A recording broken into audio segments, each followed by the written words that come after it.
Guys, today we'll be covering the last part of chapter number 4 which is all about caste. अभी तक हमने अपनी पुरानी videos के अंदर सोशल डिफरेंस के बारे में पढ़ा है on the basis of gender and religion. आज पढ़ेंगे another very important topic which is about caste. Caste क्या है भाई? जाति के नाम पे कैसे भेदभाव होते हैं. ओके, नाउ तब हम इसको डिफाइन करेंगे तो क्या बोलेंगे? इस कास्ट को सोशल डिफरेंस की टर्म में अगर डिफाइन करते हैं तो कैसे किया जाता है? It is based on the exclusion of, ये अंडरलाइन किए हुए आदि की words you need to memorize. Exclusion of और discrimination against the outcast groups.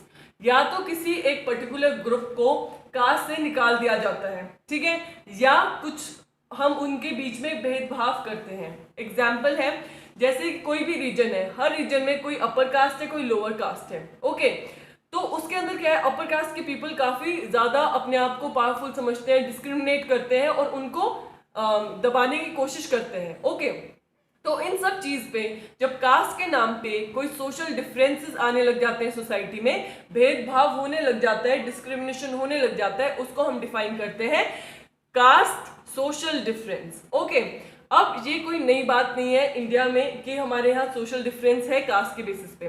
पुराने टाइम से होते हुए आ रहा है and various other very important political leaders जो हमारे इंडिपेंडेंट इंडिया की हिस्ट्री में बहुत इंपॉर्टेंट रोल प्ले करते हैं, उन्होंने भी इस कॉज के रिगार्डिंग काम किया है. जैसे कि गांधी जी थे, B.R. अम्बेडकर जी हैं, ज्योतिराव फुले हैं, पेरियार हैं. इन सब ने इस कॉज के लिए, कास्टिज्म वाले कॉज के लिए हमेशा कंट्रीब्यूट किया है. ओके, एक एग्जाम्पल है जैसे गांधी जी ने अनटचेबिलिटी को एबॉलिश करने के लिए बात की थी, ठीक है ना भाई. तुम इसको छूना और जैसे पसंद नहीं करते थे या बात करना नहीं पसंद करते थे. अगर किसी लोअर कास्ट ने किसी के अपर कास्ट के घर में पैर रख दिया है, किसी चीज को छू लिया, वो अछूत हो जाती थी, ठीक है, अनटचेबल ट्रीट करते थे उनको. तो उसके अगेंस्ट गांधी जी ने अपनी आवाज उठाई थी. So this topic is nothing new in our history of India. Okay, we will see this figure. This is the population of different religion group according to 2001. Okay, see you can see इस figure के हिसाब से majority किसकी है? Hindus की. Hindus are 80.5% of the total population. 13.5% Muslims हैं, 2.3% Christians हैं, 1.9 सिख हैं और 1.9 में अदर्स आ जाते हैं. अदर्स के अंदर बुद्धिस्ट, जैन, अदर रिलीजन और जो किसी धर्म को नहीं मानते वो सारे लोग आ जाते हैं, ठीक है. तो इस हिसाब से मेजॉरिटी कौन हुई? हिंदूज की हुई. ओके, एंड माइनॉरिटीज कौन हुई? Muslim, Christian, Sikhs, Buddhist, Jain and other जो बाकी छोटे वाले रिलीजन बच गए हैं. ओके, तो हम देखते हैं जैसे अब विद टाइम चेंजेस आए हैं, अर्बनाइजेशन हुई है, ग्रोथ ऑफ लिटरेसी हुई है, लोगों में अवेयरनेस आई है, ऑक्यूपेशनल मोबिलिटी, काम काज करने के लिए एक जगह से दूसरी जगह गए हैं लोग, तो काफी चेंजेस आए हैं. और तो कास्ट हायरार्की जो है इंडिया के अंदर वो कमजोर हुई है. Okay, will talk about now caste in politics. Before that guys please do not forget to like, share and subscribe to my channel so that every time I post a video you guys get a notification. Okay, now moving ahead, caste in politics की तब बात करते हैं कि जात को राजनीति में लोग कैसे यूज करते हैं, ठीक है. तो जब बात करते हैं मेजर जो पार्टीज हैं, they nominate candidate from the caste majority in the region, ठीक है. जो कास्ट, जिस क्षेत्र में जिस कास्ट की मेजोरिटी होती है, जो ज्यादा लोग हैं उस कास्ट के, उससे ही पार्टी क्या करेगी? नॉमिनेट करती है अपने कैंडिडेट को. ओके, फिर तब सरकार बनती है. When the government is formed, parties make sure कि उन कास्ट का जिसकी मेजोरिटी है उसकी रिप्रेजेंटेटिव प्रेजेंट हो कैबिनेट में. ओके, फिर नेक्स्ट बात है जो पार्टीज और जो कैंडिडेट्स हैं वो अपील करते हैं किस बेसिस पे? कास्ट के सेंटिमेंट को मद्देनजर रखते हुए, ताकि वो वोट गेन कर सके. Okay, and act like they care about the lower caste due to high population to win election. और कैसे एक्ट करते हैं कि जैसे कि उन्हें बहुत ज्यादा फिक्र है और ताकि वो इलेक्शन जीत जाए. ओके, ये मुद्दा था कि कास्ट इन पॉलिटिक्स के ऊपर क्या क्वेश्चंस उठते हैं, ठीक है. अब हम बात करेंगे अगर ऐसा सिनेरियो होता तो क्या कुछ होता और इसके लिमिटेशंस, अगर भाई क्या चीजें नहीं हो रही है कास्ट इन पॉलिटिक्स की वजह से, उसको हम अब डिस्कस करेंगे. अगर ये बोलता है पहला point, no constituency have majority of one caste and candidate has to win support from all the caste. जो हमने ऊपर पॉइंट डिस्कस किए वो बोलते हैं भाई राजनीति में कैसे जाति को लोग यूज करते हैं, लेकिन लिमिटेशंस क्या बताती है कि वो बात सत्य नहीं है, सच नहीं है। क्यों? क्योंकि अगर कोई भी ऐसी कॉन्स्टिट्यूएंसी नहीं है जहां एक ही कास्ट रूल है, ठीक है ना, बहुत ज्यादा तरह तरह के लोग वहां रहते हैं, क्योंकि diversity in our culture is the prominent feature of India. बहुत तरह तरह के लोग रहते हैं, तो एक तरह के कास्ट की मेजोरिटी होना तो मुश्किल है एक रीजन में। लेकिन तो कैंडिडेट्स को अगर कोई इलेक्शन जीतना है तो उनको सारे ही कास्ट का सपोर्ट चाहिए। ये तो है नहीं कोई एक पर्टिकुलर कास्ट उनको जिता देगी, तो देयरफॉर ऊपर वाला ये पॉइंट हमारा रॉन्ग प्रूफ होता है। नेक्स्ट है नो कैंडिडेट और party gets vote of all. आपने भी देखा होगा इलेक्शन में क्या एक कैंडिडेट जो किसी एक पर्टिकुलर कास्ट का है उसको क्या सारे लोग वोट करते हैं? नो। दूसरे कास्ट के करते हैं? मे बी कर सकते हैं। तो जरूरी नहीं है कोई भी कैंडिडेट या जो जात पात के मुद्दे से उठा है उसको वोट मिले ही मिले, ठीक है। आगे parties put candidate of all the caste, some get vote and some did not. ये तो अभी डिस्कस किया है हमने। अगर हम बोलते हैं कास्ट इन पॉलिटिक्स अगर मेजर रोल प्ले करता तो क्या MP MLA कभी लूज करते नेक्स्ट इलेक्शन में? कभी भी ना करते, क्योंकि वो उसी मुद्दे को लेके आगे चलते रहते। हमने अपने जर्नल लाइफ में क्या एक्सपीरियंस किया, जो MP MLA हैं कंटिन्यूसली नहीं आ पाते, लूज कर जाते हैं इलेक्शन। क्यों?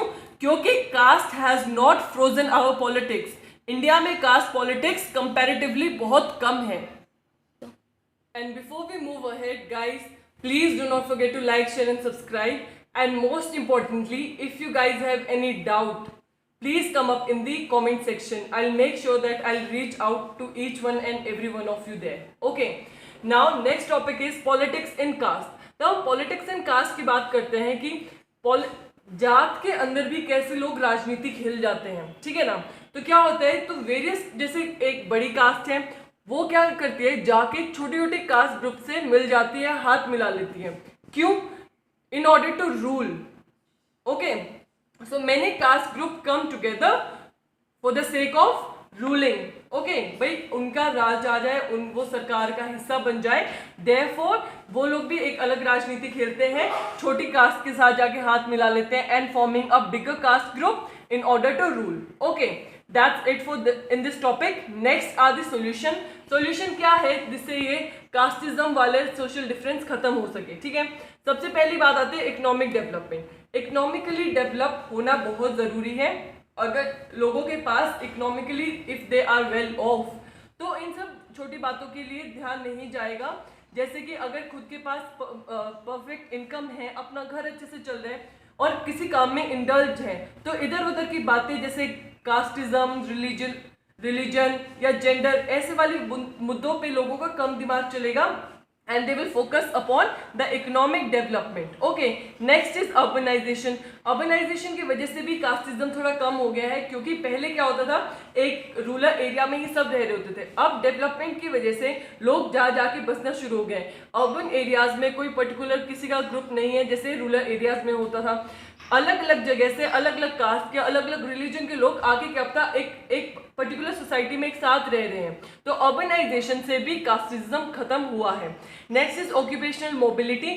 ऑक्यूपेशनल मोबिलिटी मतलब काम के लिए एक जगह से दूसरी जगह जाना, ठीक है। रूरल एरिया से निकल के अर्बन एरिया में जाके बस जाते हैं, वहाँ कोई नहीं पूछता अर्बन एरियाज में तुम कौन सी जात से हो, तुम्हारी कास्ट क्या है, रिलीजन क्या है, इस पे इतना कोई विषय नहीं होता। सब लोग मिलजुल कर काम कर रहे हैं, एक साथ एक सोसाइटी में एग्जिस्ट भी कर रहे हैं। Okay, next growth of education होगी एंड लिटरेसी रेट जितना ज़्यादा होगा, जितने ज़्यादा पढ़े लिखे लोग होंगे, उतने ही ये जो हमारी सोशल डिफरेंस के मुद्दे हैं हमारी सोसाइटी में वो खत्म हो जाएंगे।